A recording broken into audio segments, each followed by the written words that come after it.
Hey you all. Hope you're having a good day. David Raffoff here. I thought today would be kind of fun to do just a quick, kind of relaxed video. I'm in the middle of moving and setting up my computer and studio space, so it's been kind of hard for me to make videos, but I wanted to get in here and do one. So, yeah, recently I bought a bunch of. So it's going to be very game related. So I bought a bunch of retro Super Nintendo games. They're actually Super Famicom games. It's like the Japanese version of a lot of classics that you'll probably recognize here. If you haven't been following the channel, I started picking up. I wouldn't say I'm really collecting, but I started picking up some older games that I really enjoyed playing as a kid that I wanted to have copies of. And one of the reasons I'm getting the Japanese versions of these is just because the North American releases are much more expensive to buy, especially if you're looking for boxes, or even more expensive, like complete in box. So yeah, it's not too difficult to find these online and to buy them from Japan, and generally the shipping is pretty fast and pretty good. If you can, specifically if you can get like DHL shipping, it's insane how fast that is. But anyway, I thought it'd be fun to go through some of these really old classics and just show you the Japanese equivalent of maybe what you played in the US. I find too, I just have a lot of nostalgia for games from this era because I played a ton of games like Super Mario World. Like, I'm sure I've spent hundreds of hours on this game over the years. But one thing I like about collecting these is like the box art for some of these games, especially the stuff that came out of Japan, is really nice. It's like it doesn't, at least the front doesn't jump out to you as it doesn't scream like super extreme PC game or something. Like, it's pretty chill. It looks like it could be a poster. Just really nice designs. The illustration works really good. And you'll notice the quality of the box is pretty good. I mean, this thing's like from 1990, so it's 30 years old at this point. And, it's not perfect. You'll see, if I can get it to focus, there's little blemishes, like kind of spotting on the box. But, I mean, for the most part, for being 30 years old and just being a little piece of cardboard, it's held up pretty well. Like, all the sides look pretty good. Top looks good. So with all these, one thing I do is when I get them, I will just get like alcohol, isopropyl alcohol, so pretty pure alcohol, and just cotton swabs. It's like Q-tips or whatever you've got. And I'll just, on the boxes, like look for places where it's dirty or like maybe where there was like stickers at some point and there's still that kind of glue residue. And yeah, if you just put a little alcohol on those and rub it on, like, that stuff will come off pretty quickly and it won't damage the box. You just have to be careful about if there's places where like the waxy coating where it's printed is like peeled back or something. You don't want to get the paper too wet because that'll kind of warp and get nasty. But yeah, each of these boxes is pretty cool. Like, one of the things that's cool about finding some of these from Japan, like complete in box, is generally the ones I found online, at least, are like in pretty great shape. I'm not up with all the ratings, but like B rating is pretty normal if you're a collector. And some of these older games come with a lot of cool stuff. So if you're not familiar with it, this is what the carts look like on the Super Nintendo games coming out of Japan. These are the Super Famicom versions. And they're about the same size as a US cart, just they're shaped slightly differently. They won't play in a regular Super Nintendo, but you can either just physically mod it so that it's big enough to like take it, or you can buy these things that will like plug into it and then accept a Super Famicom cart. So if you think of like a Game Genie or something like that from back in the day, it's basically an adapter. I just have a Super Famicom that's been modded to like physically fit a US cart, so I can play both types. They're not really region locked, so you can, as long as you do that, you're good. But one thing that's really cool about these is like these old manuals, especially for the first party Nintendo stuff, are generally really nice. it's like kind of, these things have kind of gone by. They're kind of relics, really. Like if you get a Switch game, there's literally nothing in the box except the cart. But this thing is not just a little manual. If you pull it out, you can see this thing is huge, and it's kind of cool. It's got, you know, a little explanation on what all the controls are. It's got the characters there. If you flip it over, you can see it's also got a lot here, but it's actually even bigger than that. It folds out. It's basically a poster. So I'm gonna do my best to do this without messing it up. So on one side, we've kind of got all of Mario's like different moves here. So there's Mario's moves and like some of Yoshi's moves in there as well. But yeah, this thing's just huge. It's like this giant poster. And then if you flip it over, the other side actually has a poster of like the game world. So there's the, if I can get it here, there's the island and the different parts of the island if you're familiar with that. So yeah, it's just really nice. It's got also like around the border there, it's got like some of the key enemies. Obviously there's Bowser there. There's the, I don't know what those are, nephews and nieces, I guess. The dinosaurs. Boo. Yeah, just some different stuff. Is it Lemmy? I can't remember what the magician's name is. Anyway, but yeah, I just find it cool to like with these old games that they actually put some effort into these manuals. Yeah, I think some of this too is like back when all these games were coming out. There just weren't that many games. Like so. When Super Mario World came out, it was like a huge deal because you might get a few, you know, big titles over the course of a year. And so, I mean, this was just like, obviously, like a flagship title. It's just cool to see that they put all that effort into the manuals and like making them really nice. So, yeah, that's obviously a classic. I don't have all the carts in here because I pulled some of these out to play. But, here is the original Super Mario Kart. So if you're not familiar with the original, this is the one obviously on Super Nintendo or Super Famicom. It was they call it like a Mode 7 game. So if you remember like F-Zero or Pilot Wings, it's that kind of thing where they were trying to make it look like you were running around on like a 3D map. I think even Final Fantasy 6 or 3. The US release was 3. Used some of it as well. But as you turn, like the world kind of turns and it looks somewhat 3D, even though it's not really 3D. But it was kind of a cool effect at the time. Worked really well for a racing game. But yeah, even if you're not familiar with it, it's kind of cool to go back and look like here's the item card from the game. And you'll notice the items are all like the same items, basically. It's red shell, green shell, banana, mushroom, feather for jumping, star for invincibility, the lightning bolt to shrink people, coins, and boo. So, you know, the game's gotten fancier over the years, but really kind of the old formula still applies. It had racing and battle mode, as well as like different CC races, so you could kind of go faster, get a little bit harder as you went. But again, we've got like a nice, you know, really kind of perfect quality manual here. I'll try to fan through the pages a little bit. It's not as nice as some of the other ones, but, you know, it's got screenshots of these different modes and some illustrations in here. So, it's just kind of cool. Like, you know, back in the day, you might have friends over while you're playing it. And, you know, with Super Nintendo, I guess you only have 2 controllers, but you might have 3 or 4 people over. And so, if you weren't playing, maybe you would just pick this up and kind of leaf through it. I think something that happened for me just because of the age I was when these systems came out is all my manuals I pretty much destroyed or lost over the years.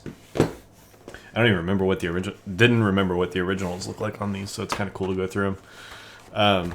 This was a game I didn't even know when it came out was the sequel to Super Mario World, partly because it looks so different, I think.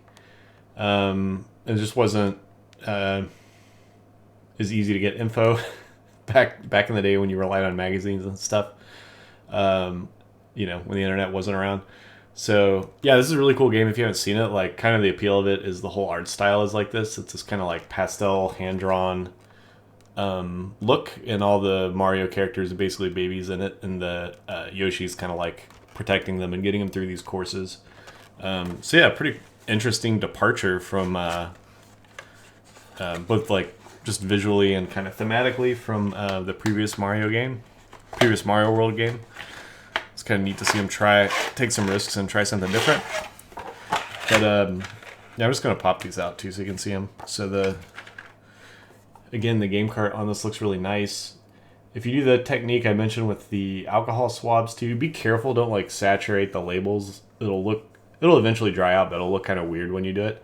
But you can just kind of give them a quick wipe with it, and you'll be able to tell just by feel when you do it. Like if you've ever cleaned like a car or waxed a car or something, or done any woodworking, like you'll just be able to feel as you rub over it, you'll feel it like catching, and then as you clean it up, it'll catch less and less, and eventually it'll be kind of like smooth and glossy. And you can kind of do that with the whole cart, just like clean it up. So I always clean these up just with swabs, and you can see even these old carts look pretty good. One thing that's good about that too is it used to be pretty popular to write your name. Parents especially would do it, like write their name or their kids' names on the carts, because kids would get together with all their games, and like it was, if you were somebody else's parent, or if you had a bunch of kids over, like, and you were the parent, you wouldn't know whose was whose or whatever. So yeah, a lot of these old carts will have like marker all over them, and if you use alcohol and swabs, it generally will come off pretty well. I mean, sometimes you get a little remaining, but for the most part, it'll come off. So with this one, yeah, it's got, another one of these cool cards that just shows you kind of what the basic moves are with Yoshi. Same thing on the back. You can see if I can get this in focus. Not quite. Give it just a second. Anyway, you can kind of see what Yoshi's moves are there for the different main buttons. And then again, we've got a pretty nice manual here. Pretty nice illustration on the front. They actually took some time with it. It just wasn't like something they slapped an illustration on and then called it a day. Yeah, even inside here, we kind of get a story about what's going on, I guess. See if I can find any cool illustrations in here. Yeah, they're just, little nice little pastel painting. Yeah, I just appreciate this. I don't know. It's something that's just kind of gone by the wayside over the years. Later, I think in like the mid to late 90s, the Sega Saturn, even though it did not do very well here, had absolutely enormous boxes. They were like, they're even bigger than these things. And they did these gigantic, like generally like full color manuals, which I thought were pretty awesome. I've got some of them. Oh, you can see the cases. If I can figure out which way to go. Back here in the back, they're the really big ones above the chair. Yeah, just super, super nice packaging on those manuals. There's one that I used to take to school for Street Fighter Alpha 2, and it just had these full-page illustrations of the characters, and I would, just whenever I had downtime, I like drawing, so I would just kind of like practice drawing those characters. And really, like, back then, you didn't have, well, the internet was still pretty early, so you didn't have, like, great, you couldn't just hop online and, like, easily find really nice pictures of the characters, like the hand-drawn characters, so it was kind of cool to have a printed out version, and, like, even, like, magazines and stuff like that, which usually it would print as much good art as they could, generally didn't have stuff like that, so it was just kind of cool. And then here's a game I didn't really play very much. I think I might have put like 10 hours into this. If you're wondering why, if you've never seen this before and you're wondering about the characters, why they look kind of weird, this was kind of at the height of the Silicon graphics craze, which was like some of the very early 3D rendering stuff that went into games. If you think of like the Donkey Kong games, they were pretty beloved for using this kind of 3D rendering technique. They'd basically do the modeling in 3D and then just turn it all back into like 2D images for the animation. I think it looks kind of dated, but Anyway, the box is in great shape. This thing looks basically like it's brand new. I'm trying not to be too rough with it. Yeah, I mean, it's still super white. And again, I just went over again these and cleaned them when I got them. And here's a little card. I don't know what it is. I think it maybe is like stats. Yeah, it looks like its name, some kind of stat, action point. I don't know. It's probably like information about the main characters or something. And then the manual here. Again, some pretty nice shape. And again, there's like, nice explanations of everything in the game, the different screens, what all the different things mean. Yeah, this one's actually pretty thorough. It's pretty crazy. Let's take another. What's this? Character and data. Character and data. So there's Peach. Oh, here we go. There's Mario. Who else do we have? This is Mario. I don't think this guy survived the years in the Mario games. It's like all these guys. I don't recognize that one either. Koopa. King Koopa there. Anyway, yeah, so they've got, I don't know, it's just kind of cool. They have little, dedicated pages for each character. Here's some more stuff for, like, items and whatnot. But yeah, it's just cool to see, be able to, like, kind of leaf through that and see what's in the game without popping it in. And then again, the cart on this looks pretty great. I've found too, I don't know if it's that people take better care of their stuff in Japan or just that I think like buying used stuff is a little, I wouldn't say like taboo, but it's not, maybe not as popular as in the US. And anytime I bought stuff from like a used shop, it was pretty much perfect. And if it for some reason had any kind of like visible damage to it, generally it was like pretty marked down. Like if you look, it's not going to be super easy to show you, but back, ding, ding, ding, there. These are all like really nice editions of Dragon Ball, and they're like basically the largest formats you can buy. And I got these at a used bookstore in Japan, and like I think each of them was like the equivalent of like a few dollars, like I don't know, 300 to 400 yen or something like that. Maybe some of them were more, some of them were less. But yeah, generally you can get pretty good deals on like used stuff in Japan. I mean, obviously there's like a gap between just something being used and being more of a collectible, but I believe this whole set with shipping was something like 60 or 70 bucks, so it might have been slightly more. It wasn't more than 20 a piece. So anyway, yeah, it's a kind of thing where it's like I'm not going to use it every day. I'm not going to collect like all of the Super Famicom games, but yeah, just some of these look really cool. Like they're kind of fun to just have on the shelf, and if I just want to grab a game quickly and like pop it in and be able to play it and know I'm not going to have to deal with like downloads and updates and patches and restarts and all that kind of junk. It's kind of fun to just grab like a cart, throw it right in a console, and turn the TV on and sit down in front of the TV and play a game instead of like sitting at a computer. So anyway, yeah, I'll probably pick up some more of those. Just thought it'd be fun to kind of run through and share those with you if you hadn't seen them before.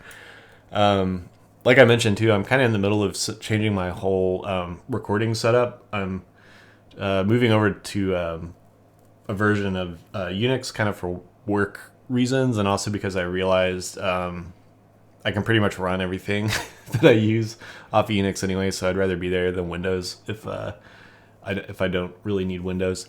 So yeah, videos may be a little less frequent for a bit, but hang in there.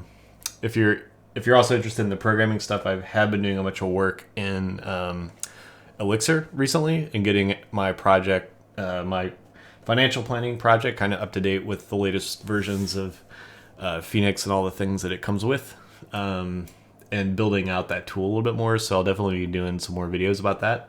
But anyway, yeah, thanks for following along here, and hope you have a good day, and I'll see you in the next one.